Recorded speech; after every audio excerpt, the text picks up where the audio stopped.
2323. C'est le nombre d'attaques israéliennes recensées au Liban depuis le cessez-le-feu du 27 novembre 2024.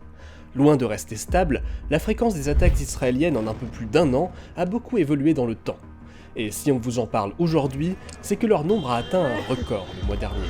Une ONG les répertorie, c'est l'ACLED, et nous avons demandé à Salma Issa, responsable de la recherche pour le Moyen-Orient, de décrypter pour nous l'évolution des attaques israéliennes au Liban. After a decline in the early 2025, we saw attack levels rise again.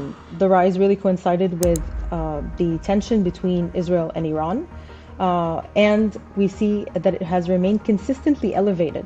Et après décembre 2025, on note une nouvelle intensification, qui intervient au moment où l'accord de cessez-le-feu entre dans sa phase la plus sensible, celle du désarmement du Hezbollah au nord du Litanie, réclamé par Israël. Parmi ces attaques, une majorité est menée par drone ou par voie aérienne et vise la destruction d'infrastructures civiles. On relève aussi des tirs au sol, et 22 personnes ont par ailleurs été enlevées, pour la plupart relâchées par la suite. Enfin, de nombreuses frappes ciblées destinées à assassiner des individus ont également été recensées. Au total, ces 15 mois d'une guerre qui ne dit pas son nom ont fait 410 morts. So a larger share of the fatalities are now coming from targeted strikes or assassinations, primarily targeting Hezbollah militants. So rather than it being a simple de-escalation or escalation, the data points to a change in how violence is being conducted, which is more selective in impact but still persistent.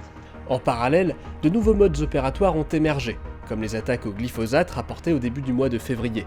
Des avions israéliens ont épandu cet herbicide sur des zones proches de la ligne bleue, comme nous vous le racontions dans ce reportage. Ces attaques interviennent alors que le Liban reste sous la menace d'une reprise des hostilités à plus haute intensité. Et elles s'inscrivent dans un contexte régional particulièrement instable, marqué ces dernières semaines par les tensions croissantes entre l'Iran, Israël et les États-Unis. Of course, we can track the pattern and the trends to try to understand what possibly could come next.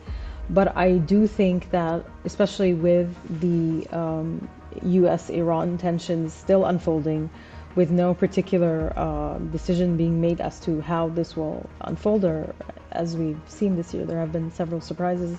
It would be very difficult to make a posturing of what could possibly unfold, given all the tension that is happening in the region.